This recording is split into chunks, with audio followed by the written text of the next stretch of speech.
لک الحمد یا اللہ الصلاۃ والسلام علیک یا رسول اللہ اما بعد۔ سلسلہ ہے ہمارے ناظرین کے کیے گئے سوالوں کے جواب دینے کا۔ ہمارے ناظرین میں سے انہوں نے سوال کیے ہیں کہ سجدے میں دعا مانگنا کیسا ہے۔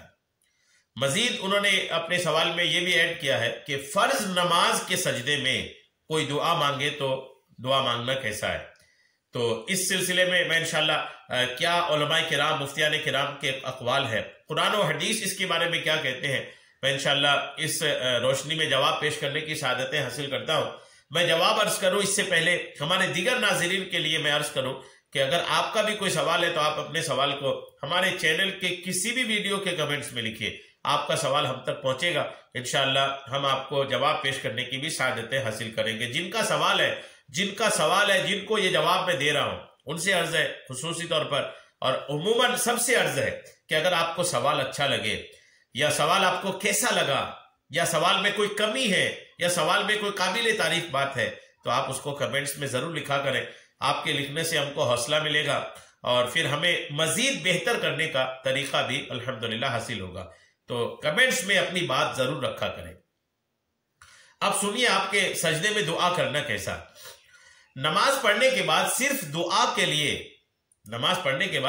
دعا کرنے کے لیے سجدے میں جانا بغیر کسی سبب کے سجدہ کرنا ہے، اور بلا سبب سجدہ کرنا فقہ حنفی میں جائز اور مباح ہے، اس میں کوئی حرج نہیں ہے، لہٰذا اس میں کوئی حرج نہیں ہے الحمدللہ۔ تو کرنا یہ چاہیے کہ جس میں تمام علماء کرام کا اتفاق ہے، یعنی اللہ عز و جل کی نعمتوں کا شکر ادا کرنے کی نیت سے یا دعا کی توفیق ملنے پر شکر بجا لانے کی نیت سے سجدہ کرے کہ سجدہ شکر بالاتفاق جائز ہے، پھر اس میں جو چاہے دعا کرے، اور حالت سجدہ میں کی جانے والی دعا قبولیت میں بلا شبہ خاص تاثیر رکھتی ہے۔ کیا مطلب؟ جب آپ دعا مانگنے کے لیے سجدے میں جانا چاہتے ہیں نا تو اس وقت آپ یہ نیت کریں کہ میں شکرانے کا سجدہ کر رہا ہوں۔ اب اس میں آپ سوچیں میں کس چیز کا شکر کروں، تو کئی چیزیں ہو سکتی ہیں۔ آپ نے نماز ادا کیا، اللہ نے توفیق دی آپ کو نماز ادا کرنے کی، کیا یہ اس کا شکر ادا نہیں کرنی چاہیے؟ بلا شبہ کرنی چاہیے۔ مزید یہ کہ آپ کو دعا مانگنے کی توفیق ملی، یہ بھی اللہ کا احسان ہے، تو اس کے شکرانے کے لیے بھی سجدے میں سر رکھیں، اور جب سجدے میں چلے جائیں تو اب دعا میں لگ جائیں۔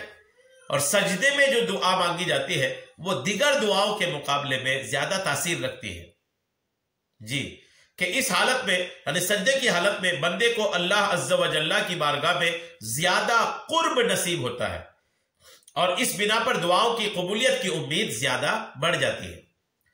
احسن الوعاء لآداب الدعاء، جو خاتم المحققین والد اعلی حضرت مولانا نقی علی صاحب قبلہ رحمۃ اللہ تعالی علیہ کی کتاب ہے، اس میں ہے کہ ادب 10 11 12 دعا کے وقت باوضو قبلہ رو معدب باادب دو زانوں بیٹھے یا گھٹنوں کے بل کھڑا ہو۔ ارے دعا کے جو آداب خاتم المحققین نے بیان فرمائے اس میں یہ ہے کہ دعا کے وقت باوضو ہو، قبلہ رو ہو، معدب یعنی ادب سے بیٹھا ہو، دو زانوں بیٹھے یا گھٹنوں کے بل کھڑا ہو۔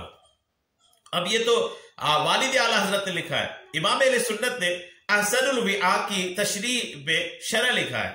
شرح میں امام اہل سنت لکھتے ہیں یا بنیت شکر توفیق دعا و التجاء اللہ، سجدہ کرے کہ یہ صورت سب سے زیادہ قرب رب کی ہے، یعنی آدمی جب سجدے میں رہتا ہے تو سب سے زیادہ اللہ کے قریب رہتا ہے۔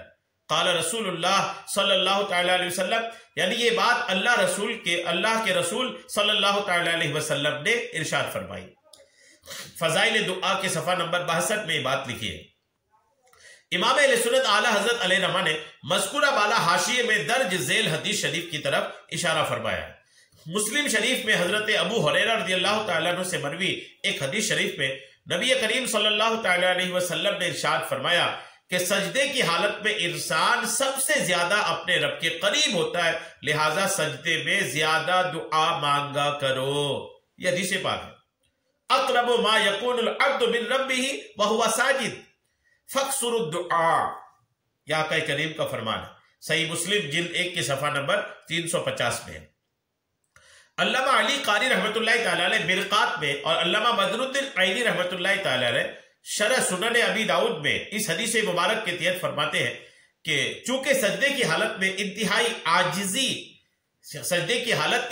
عاجزی پر اور اپنے آپ کے بندہ ہونے اور اللہ تعالیٰ کے رب ہونے پر دلالت کرتی ہے، لہٰذا یہ حالت یعنی سجدہ قبولیت دعا کا سبب ہے، اور اسی وجہ سے نبی کریم صلی اللہ تعالی علیہ وسلم نے سجدوں میں زیادہ دعا کرنے کا حکم ارشاد فرمایا ہے۔ شرح سنن ابی داؤد جلد نمبر 4 کے صفحہ نمبر 82 میں یہ بات لکھی ہے۔ مفتی احمد یار خان نعیمی رحمۃ اللہ تعالی علیہ فرماتے ہیں کہ رب تو ہم سے ہر وقت قریب ہے، ہم اس سے دور رہتے ہیں، البتہ سجدے کی حالت میں ہمیں اس سے خصوصی قرب نصیب ہوتا ہے، لہٰذا اس قرب کو غنیمت سمجھ کر جو مانگ سکے مانگ لیں۔ بعض لوگ سجدے میں گر کر دعائیں مانگتے ہیں، یعنی دعا کے لیے سجدہ کرتے ہیں، ان کا ماخذ یہ حدیث پاک ہے۔ تو سجدے میں دعا مانگنے کے تو فوائد سمجھ میں آئے کہ اس پہ فائدے ہیں، لیکن فرض نماز کا سجدہ، جب آپ فرض نماز کے سجدے میں ہیں تو فرض نماز کے سجدے میں آپ دعا نہیں مانگ سکتے، چونکہ جب آپ نماز کے اندر ہیں، چاہے فرض نماز ہو چاہے نفل نماز ہو، جب آپ نیت کر کے نماز کے اندر داخل ہو گئے تو اب نماز کے ہر وقت کے لیے باتیں، الفاظ، پڑھائی مقرر ہے، کب کیا پڑھنا ہے وہ سب مقرر ہے، باہر سے کوئی چیز ایڈ نہیں کر سکتے اس میں، یاد رکھیے گا۔ نماز میں کب کیا پڑھنا ہے یہ پورا ایک مقرر ہے نا، نماز کا پورا طریقہ کار ہے، آقا کریم نے پڑھ کے بتا دیا کب کیا پڑھنا ہے، کب کون سی تسبیح پڑھنی ہے، کتنی بار پڑھنی ہے، کیا کرنا کیا نہیں کرنا، ساری چیزیں تو تفصیلاً بیان کیا جا چکا ہے شریعت مطہرہ سے۔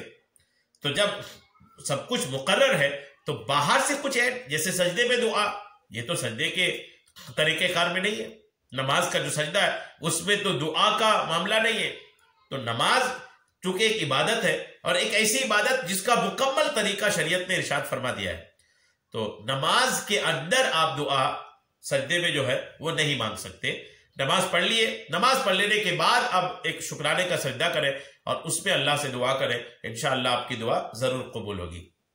امید ہے کہ بات آپ کو سمجھ میں آ گئی ہوگی۔ اللہ تبارک تعالی ہم سب کو شریعت کے تمام مسائل سیکھنے، سمجھنے اور اس پر عمل کرنے کی توفیق عطا فرمائے، آمین، بجاہ النبی الامین صلی اللہ تعالی علیہ وسلم۔